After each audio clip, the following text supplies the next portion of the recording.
I'm Marcia Stepanek. I'm a journalist, a media professor, a CEO of Brand Stories, which is a Manhattan creative agency and strategy consultancy. And I now am also the co-founder of New Rules Media. It's a very young but award-winning newsletter on Substack covering these turbulent times, but through the lens of innovation and resilience. So welcome. I'm also the organizer and moderator of today's panel on climate migration. And our reporting at New Rules has kind of sprung out of this effort to start to understand the human impacts of climate change. So far, an underreported story of migration that's already underway. And of course, we don't mean the migration we saw right after the pandemic when everybody moved to cheaper and warmer climates. Of course, we're talking about here this morning about what is now being called the new Great Migration, and which is starting to affect all of us today, here in America especially, and will in the decades to come. It's already upending the lives of millions of people. It's the kind of migration that's already reset real estate and insurance rates and markets. It's already disrupting local governments and the services that they all provide. It's already added climate change to how Wall Street determines business and investment risk. And it's reshaping how we work to both mitigate and recover damage to local communities, governments, schools, cities, our institutions, and even our places of work, to both discourage people from moving and encourage better builds to withstand this changing climate. So how big is the migration happening now? The U.S. Census Agency is reporting that more than 10 million now U.S. adults have been displaced or evacuated, forced to leave the places that they have come to call home. More than half are not returning to their homes. Some move far away. Most move closer, like from Florida to Atlanta. Many others, though, move to places destined to become yet another dangerous climate place, just as risky, and in just a few years from now. But it's not just the extreme climate events that will push people to move. It's also the smaller, more subtle stuff, the things starting to hit our wallets and our emotions. Just this weekend, wildfires hit the Hudson River Valley in New York, just 100 miles north of Manhattan. People I know who moved there to avoid storms are now having second thoughts about what's happening. Or the storms now flooding NYC subways, a couple summers ago, up to 4 feet deep for days. And also in other ways, higher electricity bills, skyrocketing insurance premiums, even in the places far away from the coastal danger zones. And the Olympics, extreme heat is a growing threat for elite athletes. By 2015, most of the world will be too hot to hold the Olympics.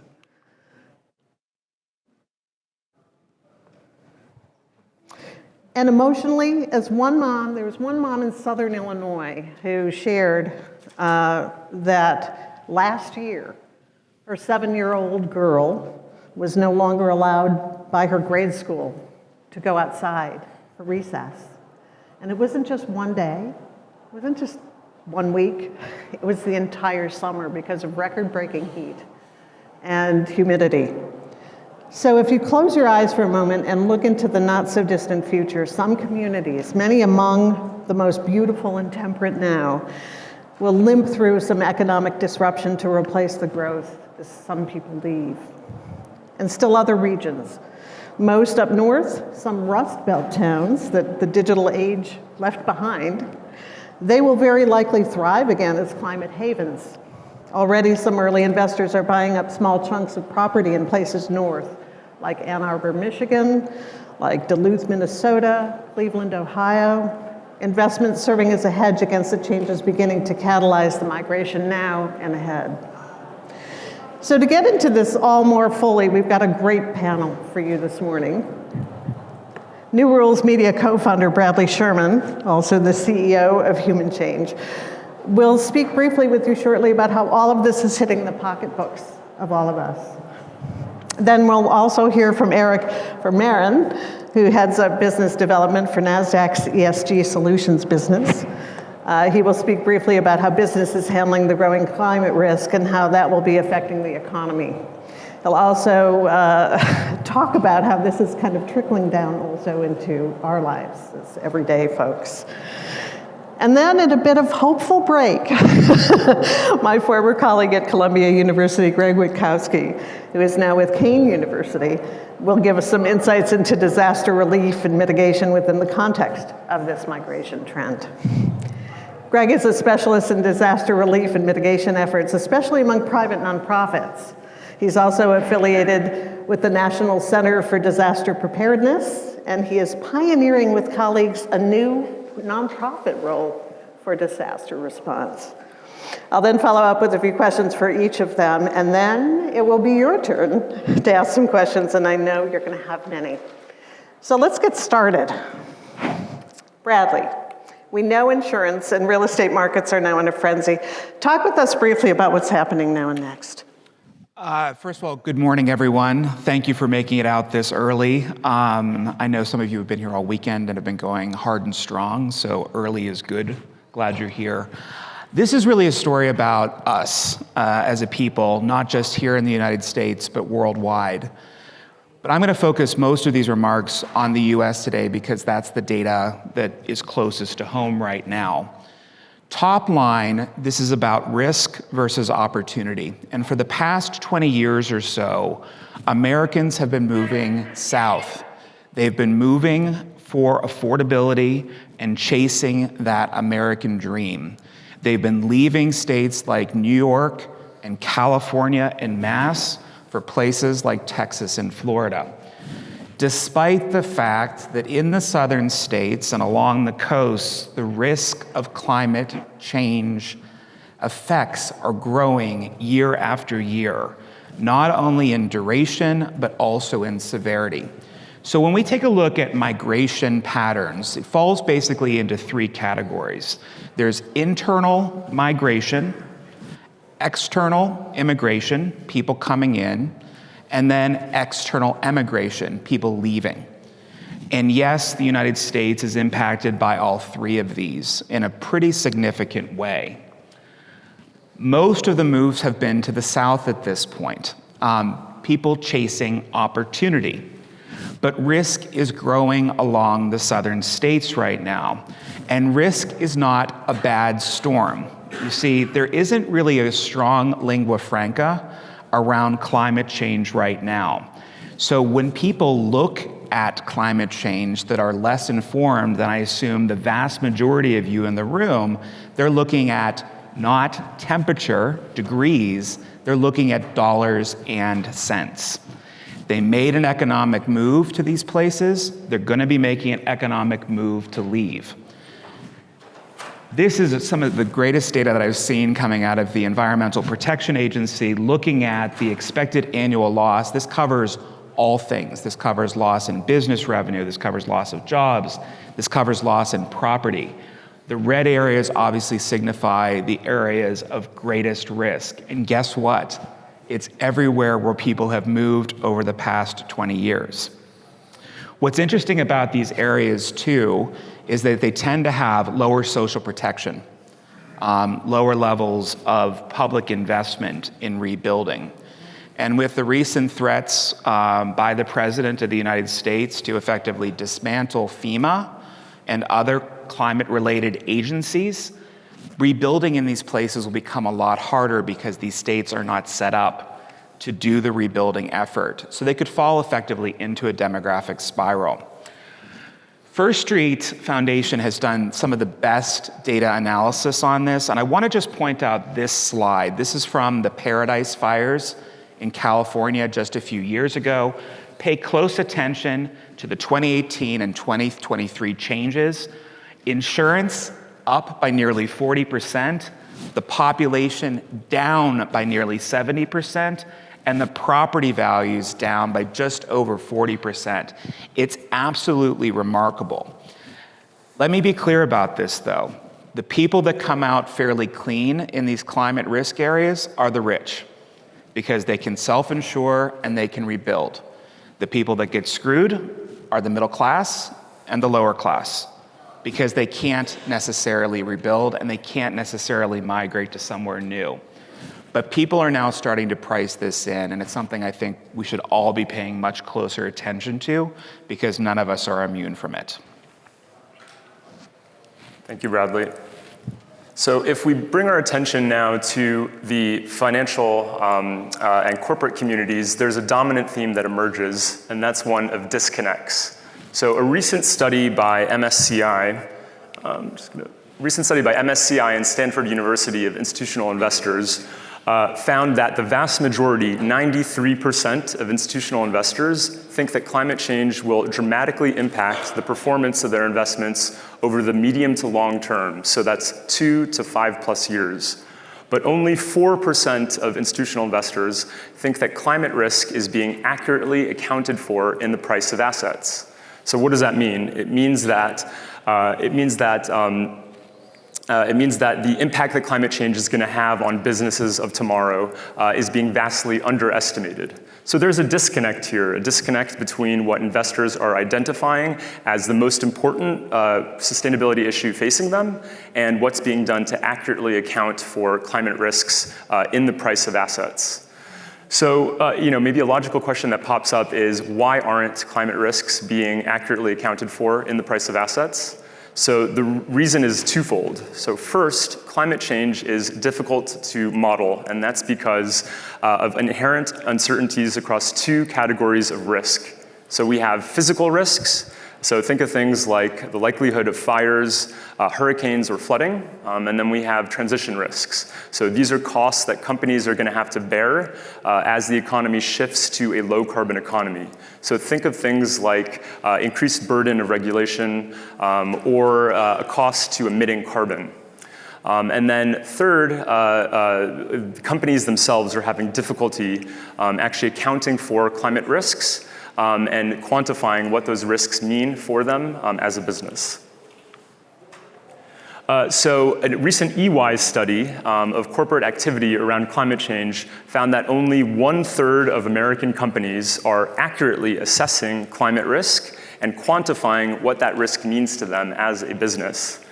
And only 19% of American companies have any plans in place to mitigate those identified risks. So there's another disconnect here, a disconnect between what investors are looking for in terms of the rigor and credibility of data, and then the data that companies themselves are equipped to measure, and then also willing to share. But it's not all doom and gloom, and so despite the economic, political, and cultural headwinds of late, we actually saw an increase in sustainable investing over the past year. And specifically, climate resilience and climate transition investing have become the fastest growing subsets of sustainable investing also over the past year. So it's really important to note, I think, that climate change isn't just about risk, costs, and loss. It's also about opportunity. So indeed, trillions of dollars are going to be invested in the climate transition over the coming decades. And corporates and investors are moving closer, albeit slowly, to properly accounting for climate risk and then also identifying opportunities that will stem from climate change.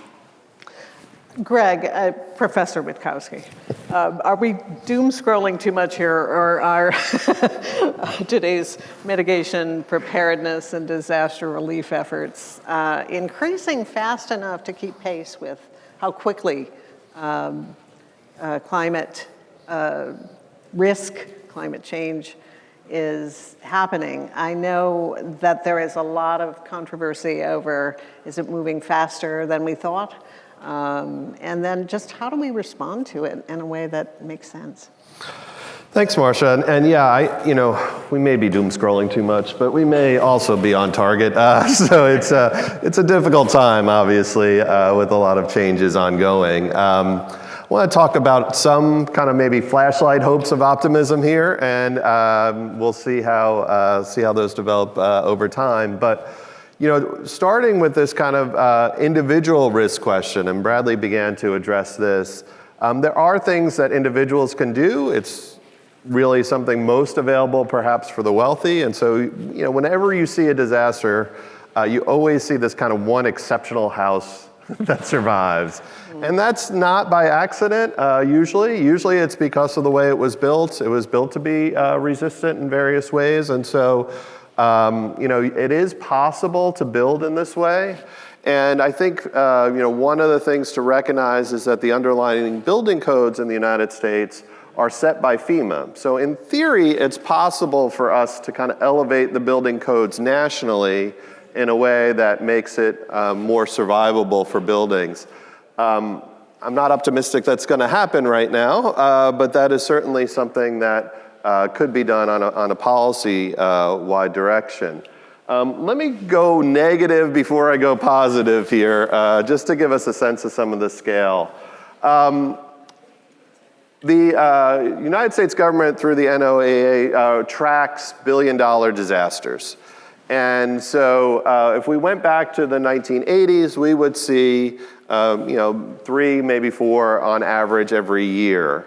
We are now tracking close to 10 times that, right? Last year we had 27 of these. If we look at the last 5 years, we're over 20 a year. And so we're facing a scale that is definitely increasingly problematic in terms of how we approach it. Most of disaster response is set around response. And so most of disaster planning, there's not enough money really invested in the preparedness, the resilience, that side of things. Most of it is simply, okay, we'll rebuild what was there. And that's one of the reasons we do see these increases in billion-dollar disasters. But the other reason is we're seeing disasters that are greater in number and greater in intensity. And so, the kind of evidence bears that out. There are some things that are being done. First Street Foundation is a nonprofit that decided they were going to come up with better models for disaster risk. And so FEMA has always had, for instance, flood maps, but they're pretty old. They're not updated that frequently. So First Street Foundation brought together a number of scholars to create models that were more realistic. And so if you go on Zillow these days, you can kind of take a look and see, there we go. Take a look and see the various risk factors if you were to buy a home. And some of these are a bit, counterintuitive perhaps, and that's why it's so important that there are these tools available to individuals. So you can see this home is literally on the river, right? But it has a flood risk of 1 because it's elevated a little bit. Whereas you can see from looking at the map, there are other areas that are much more likely to flood. And the reason is we've built over former rivers and former creeks, and so the water naturally flows there underground. You just don't see it when you're going and looking at that home for the first time. And so one of the things that this data allows you to do is to then plan in some of this element of risk. And they'll look beyond floods, but I think this one gives us a nice example of how sometimes that's counterintuitive, what our risk factors are in different homes. So what we're beginning to see is opportunities on an individual level. What we need to talk about, and will talk about as we move forward in this panel, is more systemic efforts as well. Yeah, really. We're just, so many people have described this as kind of the threat from the coastal edges inward. And we're seeing some migration, for example, from Florida to Atlanta. We're seeing some of the impacts of some of these moves. For example, affecting some tensions with all of these people moving in. A lot of costs are going up, taxes, local taxes going up to build systems that are sustainable for some of these folks who are new climate migrants. Bradley, we're transactional people now. We are. And consumed with this language of data and dollars. And so we talk about this differently. And I know on the East Coast, a lot of times we talk about climate change, right? But in the middle of our country, we need to talk about it differently. Yep. And I think what we're seeing now is President Trump calls it a hoax, but when we talk about it in certain ways, people are all jumping on board knowing that this is something that's facing us now and that there are things that we ought to start planning to do about it. Do you want to talk a little bit about that? Everyone's aware of it now, okay? It's just that people have consumed the data differently.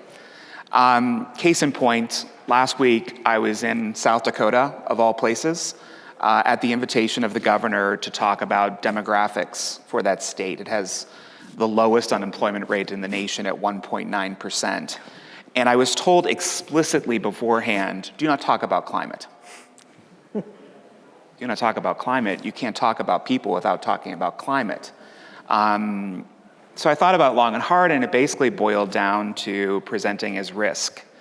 And the risk of increased flooding, the increased drought, the increased and wide severity of temperature swings.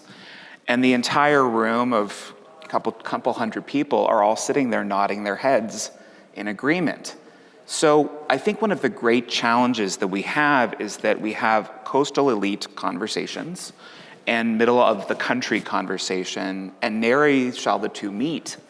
And because of that, we're fighting against each other over an issue that we know impacts us equally. I've been following climate change for a long time now.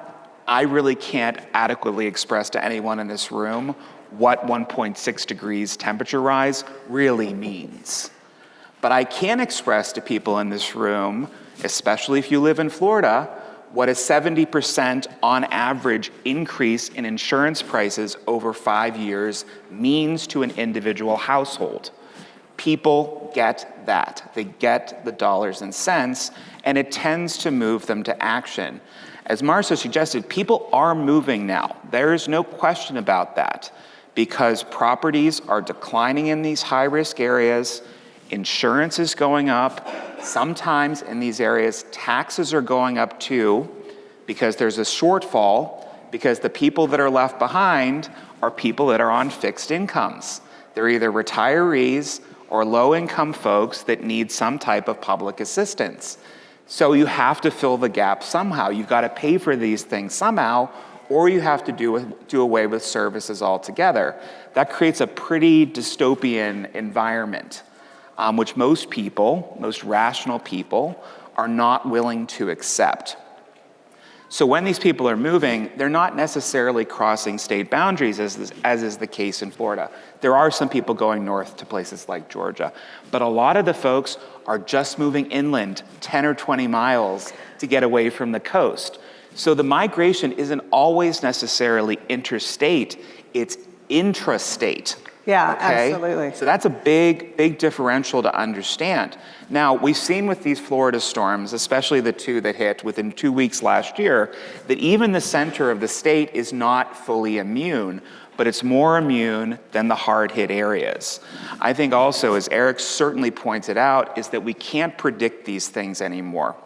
A very close friend of mine who's a political strategist in DC from the Florida Panhandle said to me the other day, "Do you remember the last time we had an Atlantic hurricane?" And I couldn't think of it offhand.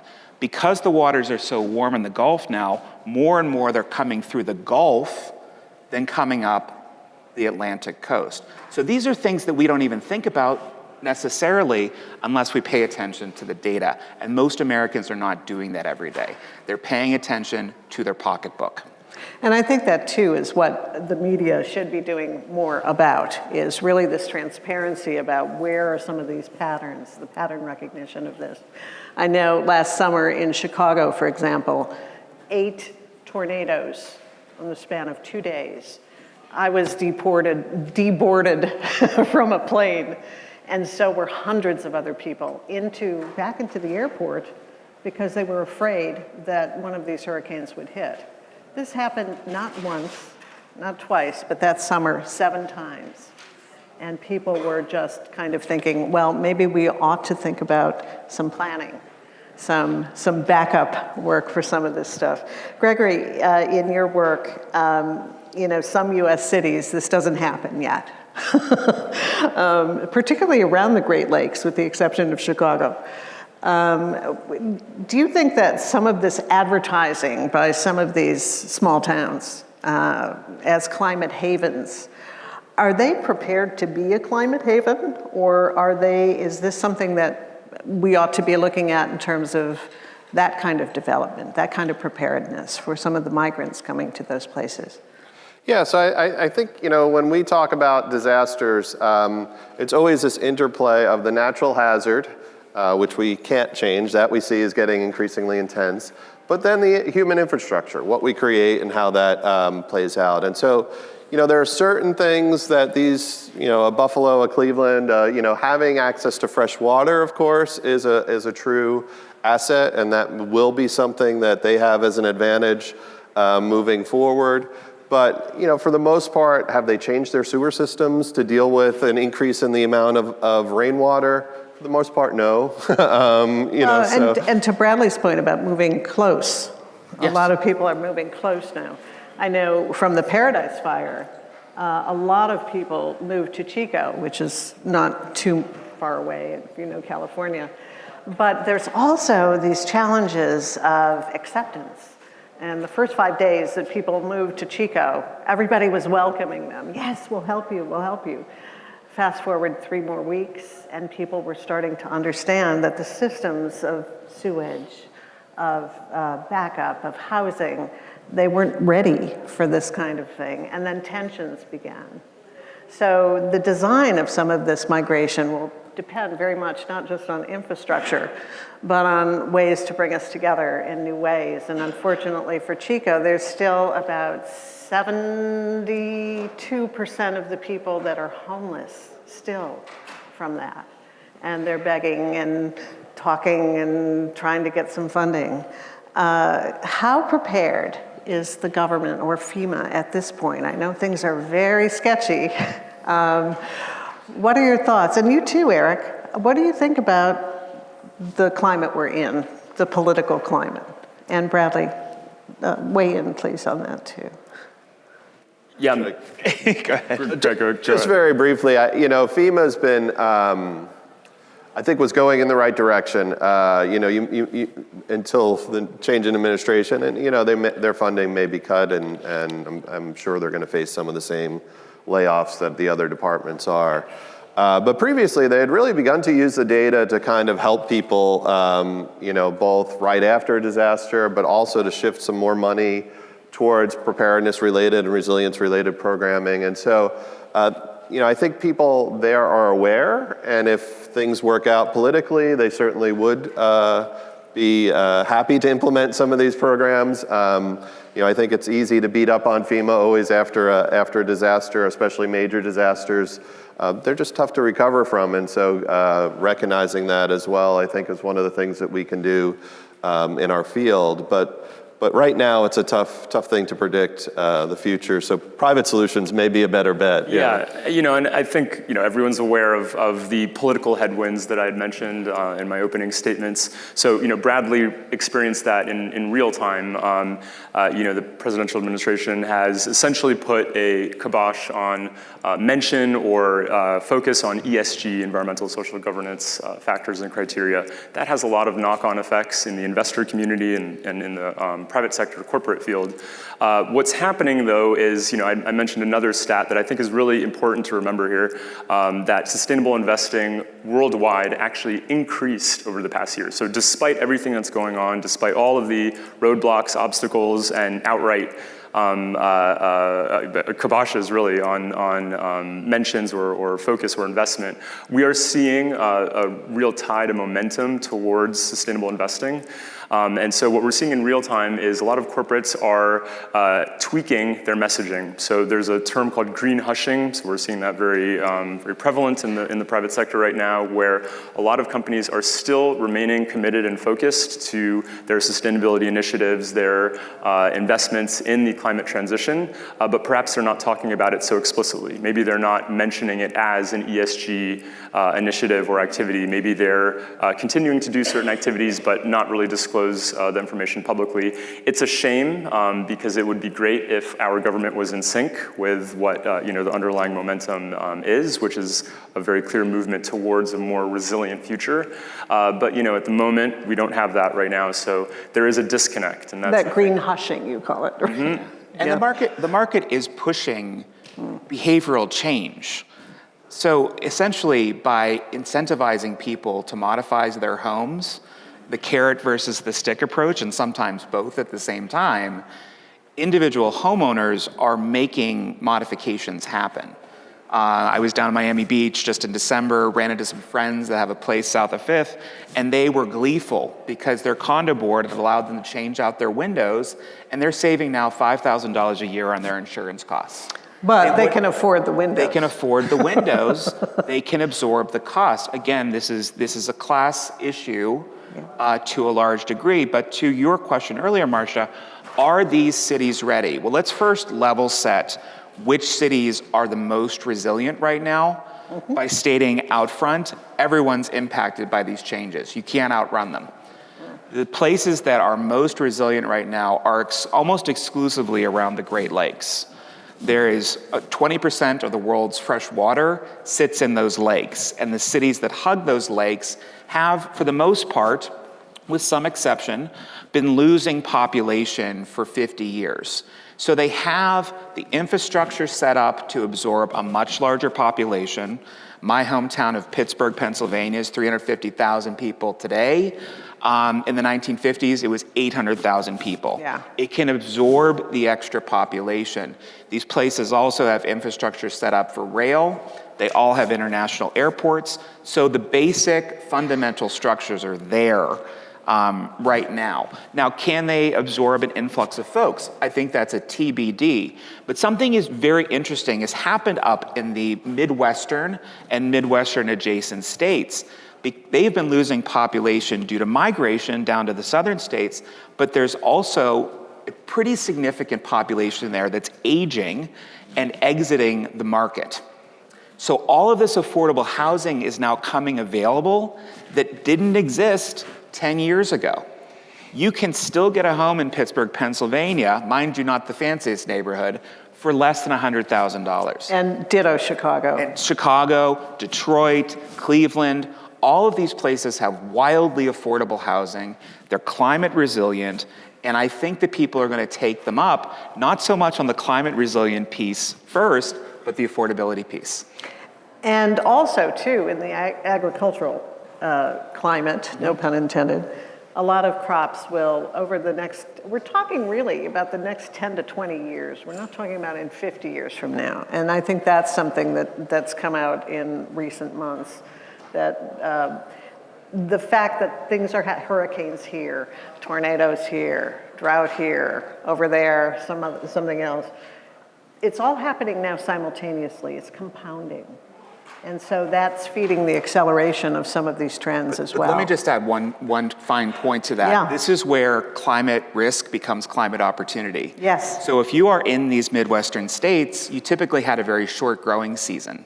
But because the temperature's gone up, your season is now extended. In some places, significantly extended. Yeah. So you can get extra crops out of these regions. It's going to be a boom for farmers that operate out of these states, but it's also really builds resilience for these states as well because their food production can increase. They can become more sustainable for their food supply chain. Right, and a lot of creatives are moving into some of those Great Lakes towns and cities now to kind of start innovating some of the needs and some of the services that will be needed. There's also this real estate grab.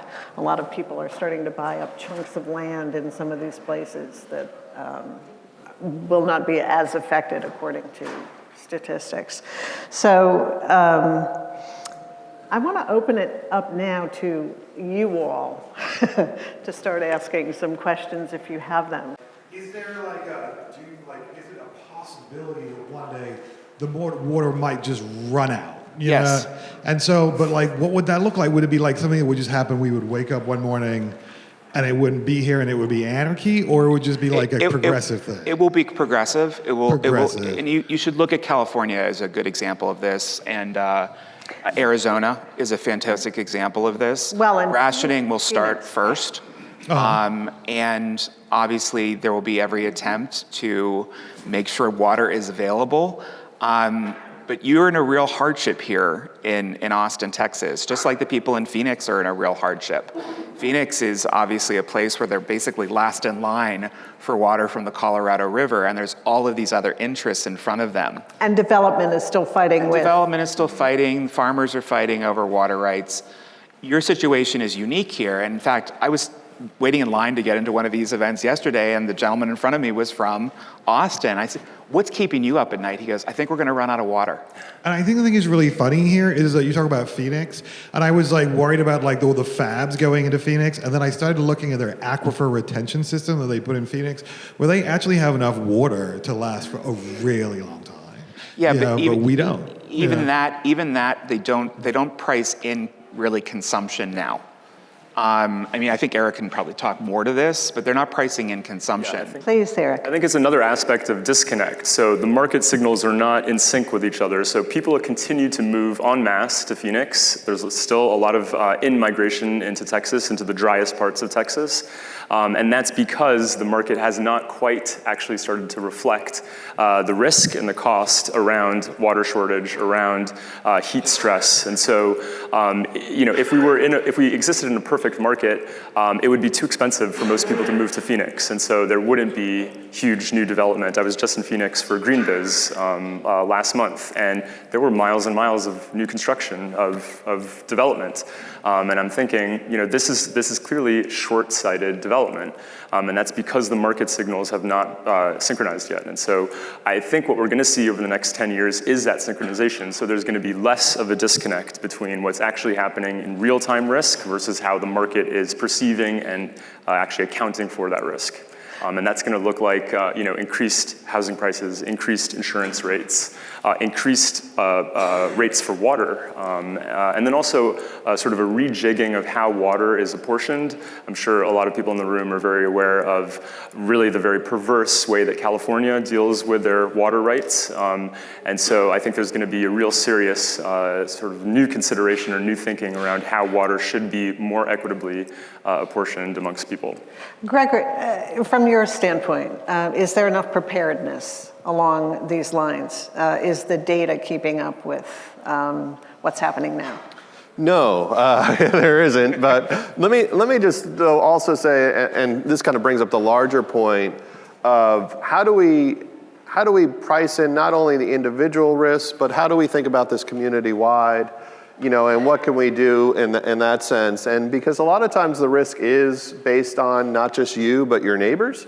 And we see this for sure with wildfires a lot. If your neighbor's house catches fire, chances of your house catching fire is much greater. And so can you find a way to kind of bring together the community on pushing back against these risks? And so there's a new kind of organization, Pepper.ai, and their AI part speaks to part of what they're doing, which is kind of the planning and disaster planning and emergency planning scenarios that they use AI for. But the other part that they're looking to do moving forward is to say, if we can have a way to kind of tokenize community activities to reduce the risk, we can then take this to insurance companies and begin to kind of use that as a way to say our community has done some of the simple things like cleaning our gutters of the pine needles, or cleaning out the brush from around our houses, and so those types of things that could really reduce risk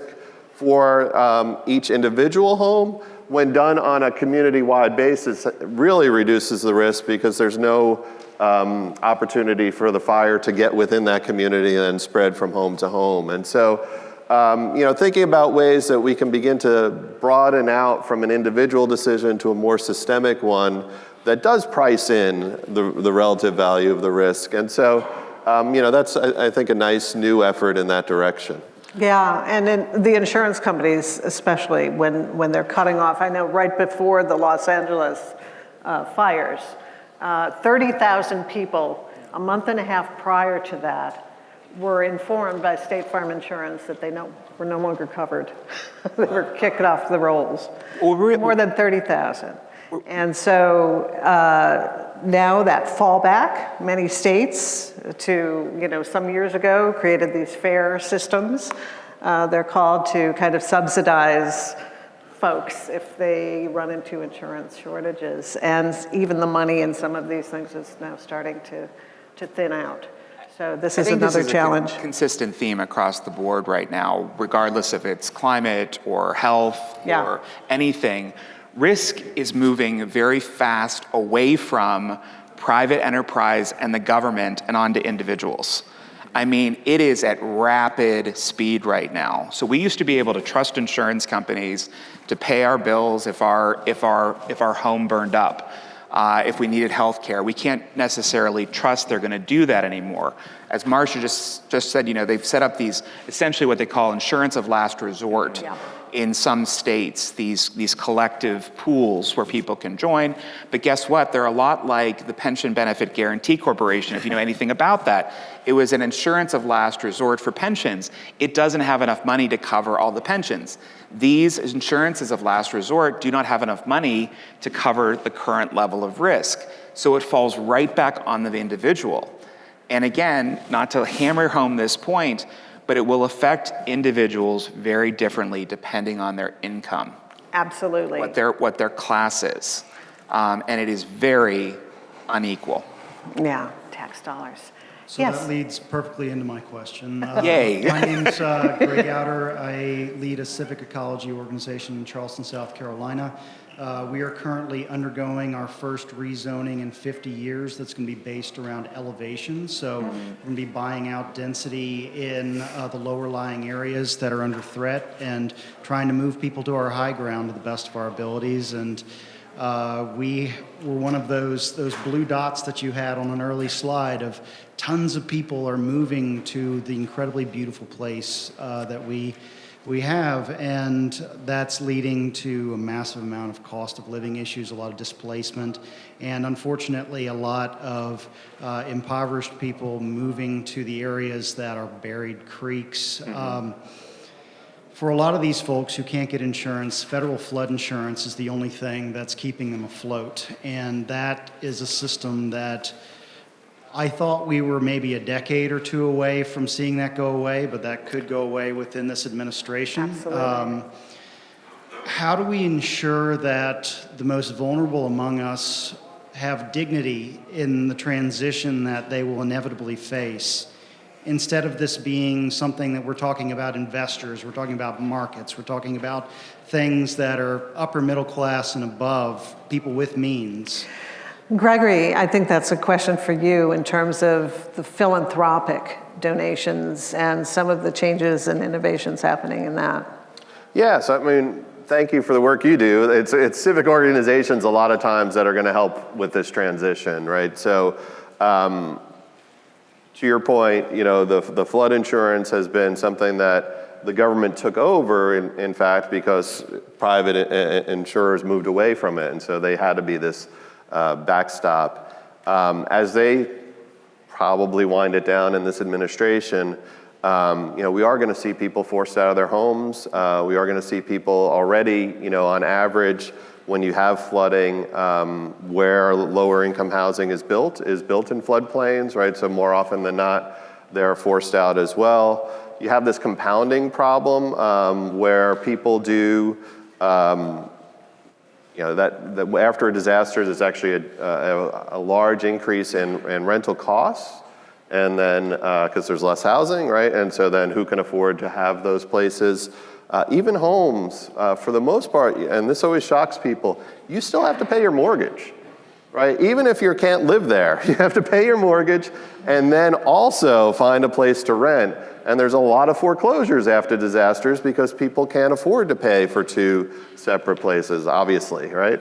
So it definitely, this is a socioeconomic problem. There's a sense that disasters are leveling because they impact everyone, but clearly they impact everyone differently depending on their means, their preparedness and the like. So how do we step in, right? Yeah, the climate haves and the climate have-nots. Right, for sure. And so it is oftentimes those civic organizations that can begin to organize this, begin to organize housing not only, but begin to organize some of those questions about how do you integrate people into new communities when they move there, right? So that's where I think a lot of the nonprofit work can happen and does happen. And opportunities for local governments now in a way that can get more people involved to something that feels relevant now. So with that in mind, one of those major burdens for local governments, in addition to losing tax base, is also going to be cleaning up the massive amount of infrastructure that's left behind in the wrecked homes,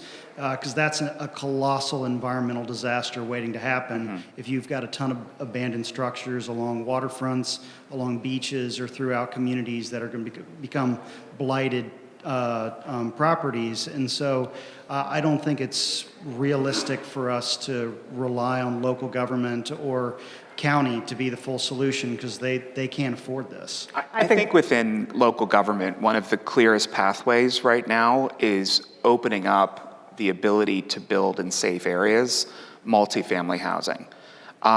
This affordability issue is everywhere right now. So when a disaster strikes, there has to be the opportunity in place to either rebuild or you get ahead of it. And this is a code issue. This is a local code issue, and we all know what the NIMBYism is like. It is nearly impossible to get over. But low density multifamily really solves for a lot of the challenges and gets people out of these places before a disaster actually hits. But that's a local government choice. That's a local population. Yeah, and I think it comes back to philanthropy playing a much larger role, and some of these big bets philanthropy rather than, oh, I went to school with that guy. No, I think that whole philanthropy sector is changing right now. Yeah, so there are a couple ways that philanthropy has been involved. One, we see a lot of corporate foundations give after disasters.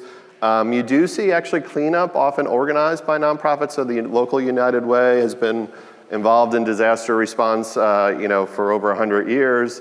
So you do see a lot of that organized as well. The Salvation Army often is involved.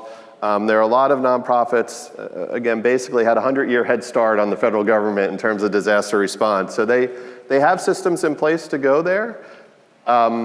It's a scaling problem, as you've referenced. I'm not suggesting that the nonprofits can cover all of it, but we are beginning to see some philanthropists also fund preparedness.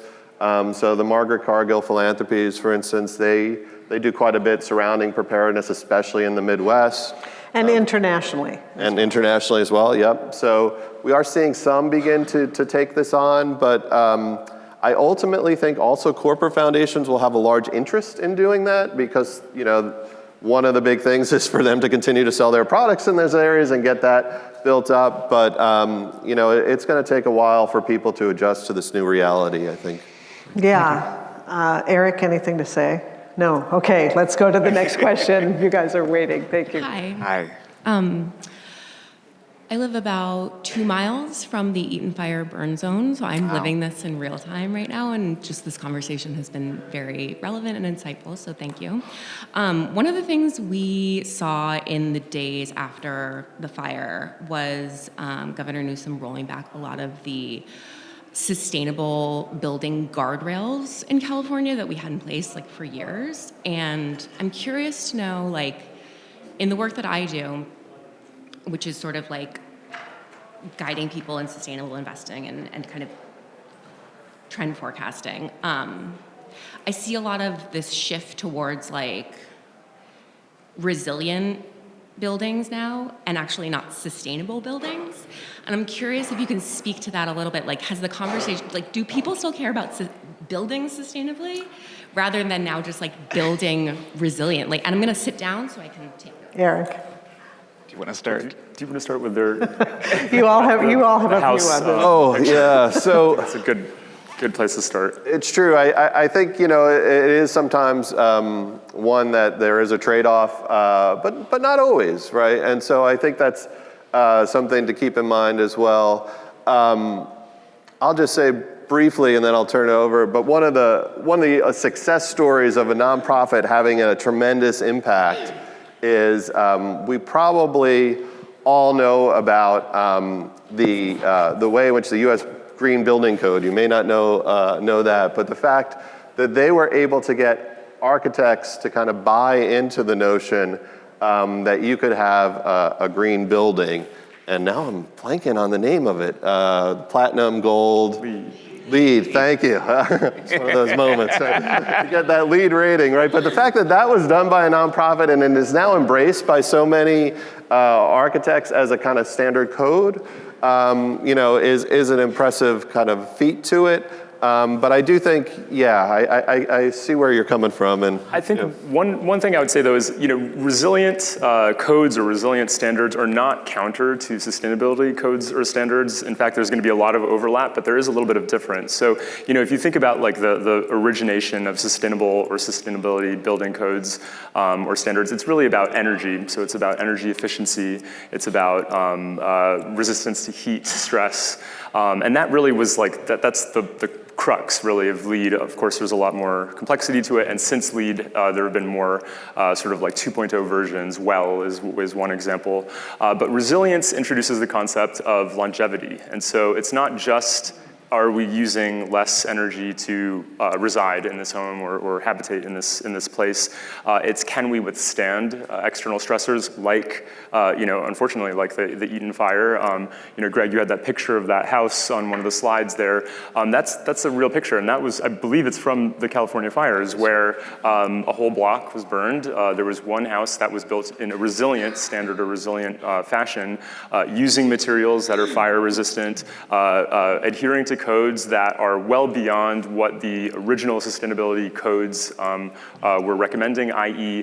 No greenery on your property, having really big gaps between essentially green spaces or neighboring structures. And so, I think, I appreciate your question, I think it's a valid question, but I think maybe just reframing it a bit, resilient is not counter to sustainable, and in fact, we should be sort of encouraging and sort of pursuing that 2.0 version, which really is taking into account not just what is our static impact or static take on energy and resources, but how can we actually exist through duration and longevity, taking into account all resilience is building better shock absorbers. Mm-hmm. Yeah.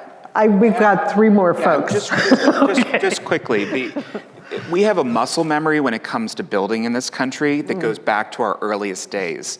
We default to wood to build properties, and that is not really the way the rest of the world is building anymore. It's concrete, it's brick, it's more not necessarily sustainable materials, to the point here, but they're materials that are more likely to survive in a fire situation. They might hold up better against a storm too.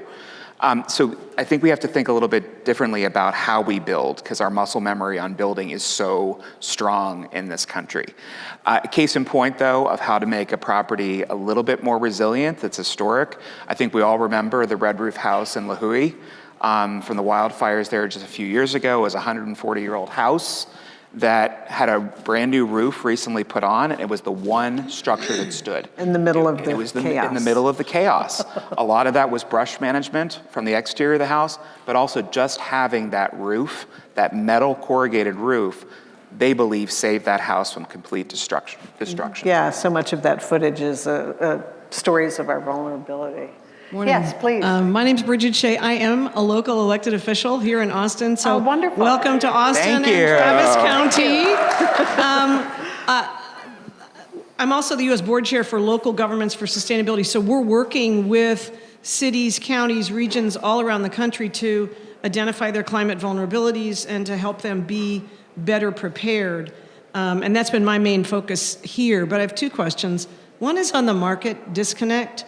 Because there's been a lot of evidence for a while that this region will run out of water.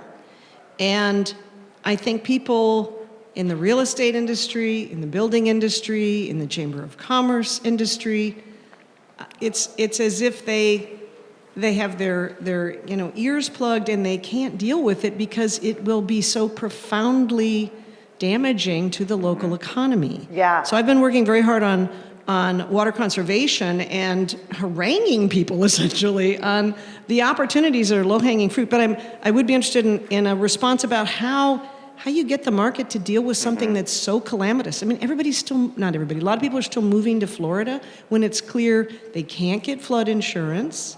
That's been canceled. Sea level rise and storm surge will destroy people's property.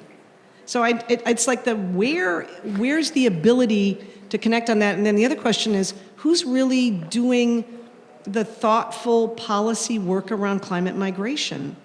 or we will have a free-for-all that's truly, wealthy people get their stuff taken care of. Everybody else is just ruined.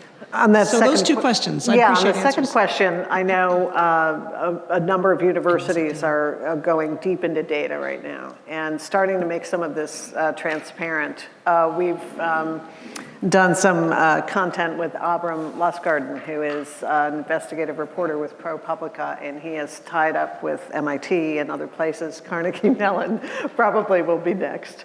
So I know that that data finally is coming to fruition on a county-by-county level and getting very detailed about that stuff. Eric, did you have anything definitely. to say on the other? Thank you for your question. The real disconnect in the market that you were asking about, it really boils down to time.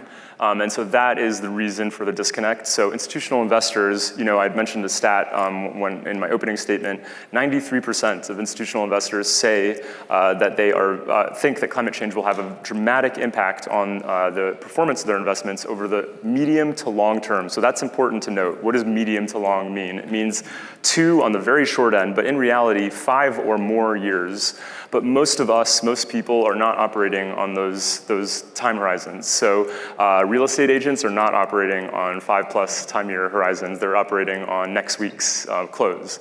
And so, most people who are making life decisions around where to move, where to migrate, they're not really necessarily thinking about, or it might be rare that they're thinking about, 5+ years from now. So it's that dissonance or differential in time that really is the reason for the market disconnect.